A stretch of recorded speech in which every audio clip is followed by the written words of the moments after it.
Hello. Hello. Hello. Can you hear the chickens in the background? Yeah. There's new restrictions because of bird flu. Yes. And our chickens have got to go back into the fenced-in area, which is where we are. Yes. So if you see, there's a little fence all around us. What you can't see is there's a fence just behind you, just above you, which is we're going to put the chickens back in there in a second. So if you see chickens not milling about, milling's to do with flour, isn't it? Milling about. I keep getting my words wrong. When I was in hospital last week and they woke up and they was asking if I had pain anywhere, and I told them that I had this like dull ache in my cervix. That's what the nurse did. That's exactly what the nurse did. Why does everybody laugh at me in the medical profession? Well, you have got one. So yeah, the chickens have got to go back inside the fenced area because of bird flu. Yeah. So Sean's been, well, you're going to put some sand in there, aren't you? I've been putting sand in and raking it and everything to stop it getting muddy. Now you might not be able to see from behind us because this is a big Christmas tree. But everything's going very golden and brown. And it is getting colder and darker, which means we've got to start making plans for the winter, for the bees and for the chickens. And that's what today's vlog is all about. We're going to show you how we're going to keep the chickens safe from bird flu and keep them warm over winter and dry and not getting trench foot. Trench foot? Again. And what we're going to do with the bees, because the bees have got to survive over the winter. Some people think the bees die. Some do, yeah. But they don't. They actually live through the winter. So I'm going to show you what we're going to do with the bees to give them the best chance of surviving through the winter and hopefully coming back nice and strong next spring. Hopefully. Shall we go show you?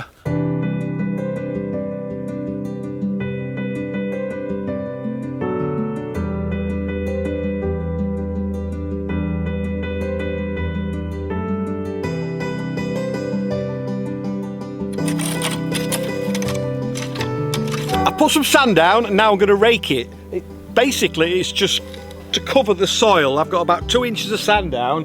I'm going to rake it and it stops it getting muddy. It gives it some good drainage.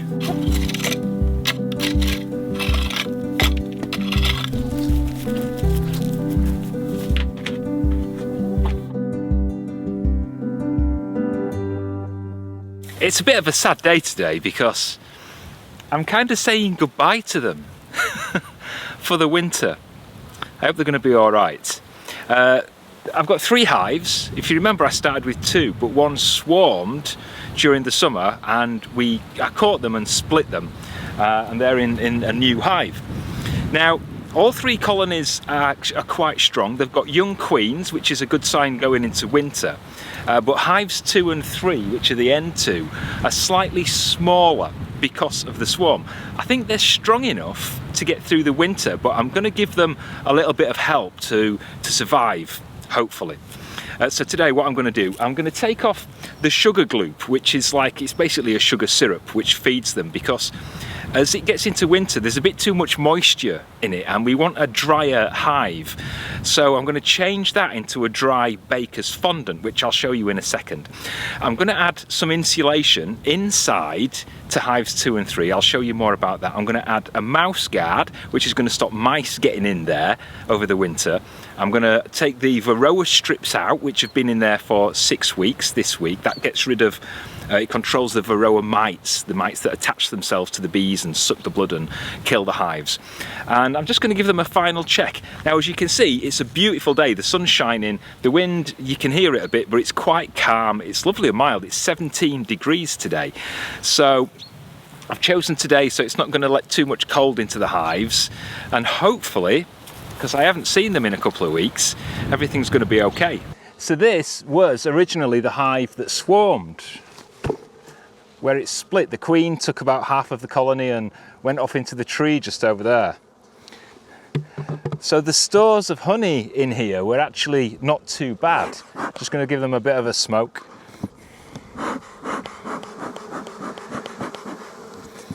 And quite a lot of the frames were already full. Now I have been feeding them this sugar gloop, which is, as you can see, it's just basically sugar and water. You can see the bees in there feeding on that. But there is a lot of moisture in that, so I'm going to take this off in a little while and replace it with some fondants. So I'm going to just take this board off first and have a look. As you can see, you can see these newer boards, which the last time I looked were empty, and these are the ones I might replace with some insulation. So as you can see, there's actually nothing on this frame at all. And what I don't want to do is have the bees, because there's slightly fewer bees in here than the other hive, I don't want them to have to heat up the whole hive. I want them to be able to be a bit more efficient with the heats so they can save some energy. So I'm just going to have a look at this other frame as well and see if that's the same. Now you can see this other frame has actually got honey in there, and it's got some nectar in there as well. So I'm going to leave that one in there because that's obviously stores for winter. I'm going to move the whole lot and look at these end boards, and again you can see this end board, there's actually nothing on there. It's empty, so we're going to take that one out, and then this one's exactly the same, there's nothing on there, so we're going to take this one out as well. Now I've made these are made from, it's like a polystyrene packing. It's not loose polystyrene where they can pick it off and basically eat it to dust. I don't want to do that. It's lined, and I've put this plastic lining around it.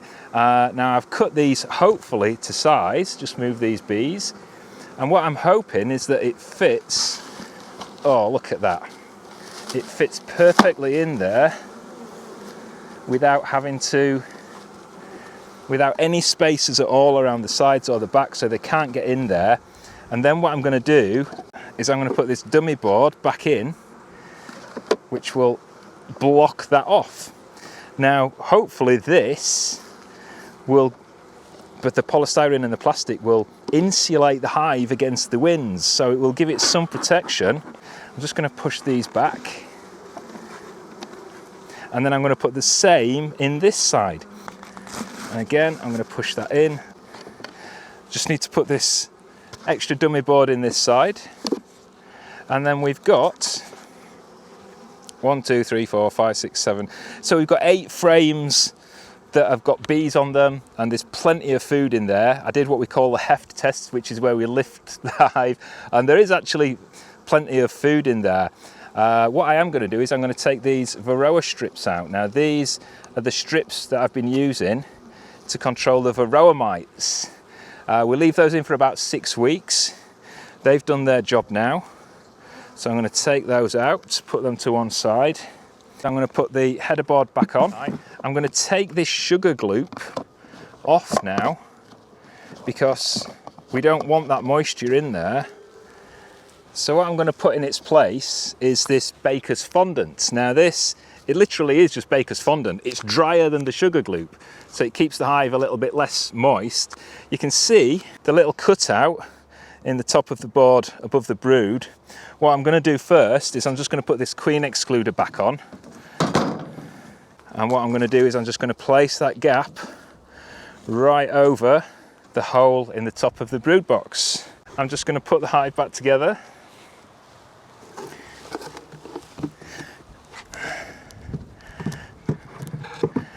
And they should be nice and snug for the winter.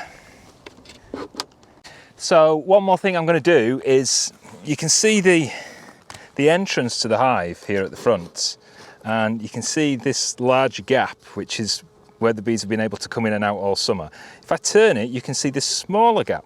So what I'm going to do is I'm just going to turn that round, and this will then give the bees, I'm just going to lift this up a little bit, and then you can see the hole is a little bit smaller. There you go. Which just gives them that bit more protection, and it also stops more of the cold air getting in there too. One final thing I am going to do is I'm going to put this mouse guard over the front like this,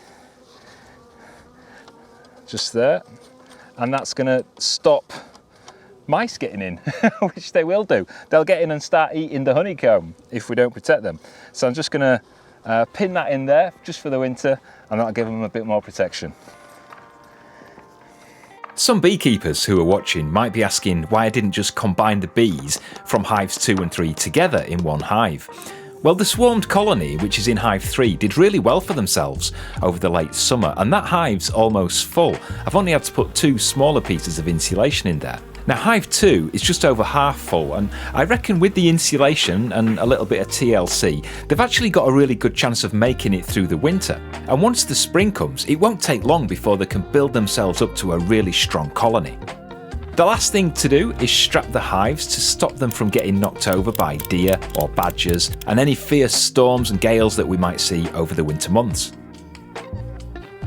It's going to be hard not to go and check on the bees. What are you laughing at? Is your mind going already? It's like I've got to leave them there now till, I don't know, probably March next year, and it's going to be really hard to not take the lid off and make sure they're all right. We can't do that. I know, so keep your fingers crossed that they'll be all right. I think with the insulation and everything else I've done, I mean, they've got enough food and everything. Yeah. So fingers crossed, let's wait and see what happens. And the chickens will be fine because they all kind of group together in the little brood box, don't they? Oh, yeah, on a night time when they're roosting, yeah, they'll just keep each other warm. Snug as a cock in a rug, like a chicken cock. That's what. I'll tell you what they could do with, because the enclosure's quite small, isn't it? Yes. Really outside. They could do with one of them, not strap on. What is it? No, it's like a strap on, but for chicken enclosures. It hooks onto the end and makes it bigger.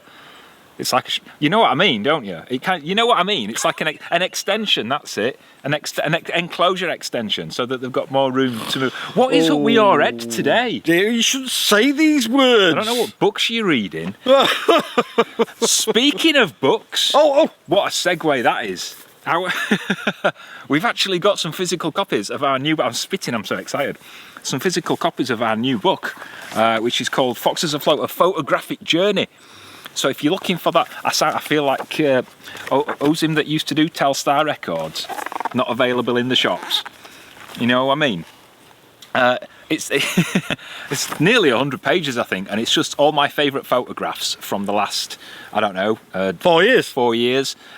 Really nice in a book, and it's a hardback book, A4, and there's just loads and loads and loads of good photos. There's the winter ones there, look. If you want a copy of this, oh look, there's me and my legs. You can get it, there's a link in the video description, or if you go to foxesafloat.com, I think there's a link on there as well. Oh, it's there as well, isn't it? Yes. So if you fancy getting somebody a bit of a nice Christmas present, there you go.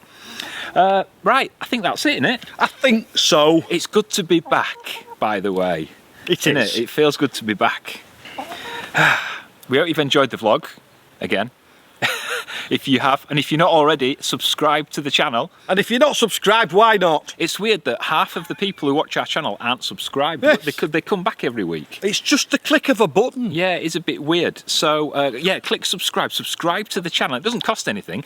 Hit the thumbs up button, and then if you hit the dangly bell, YouTube will let you know every time we release a new vlog, which used to be every Friday afternoon at 4 o'clock, but with what's been going on lately, it might be shifted. It's a bit like the 9 o'clock news. Sometimes it's extended. It might just go out when we feel like it. Or at 9:10. But yeah, is that it? I think so. If you want to buy a book, there's a link in the video description. If you want to support the channel, there's a link up above Sean's head and in the video description to join, to get exclusive content on Patreon and on YouTube members. Yeah.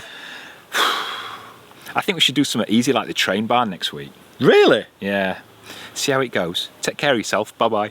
Ta-ra.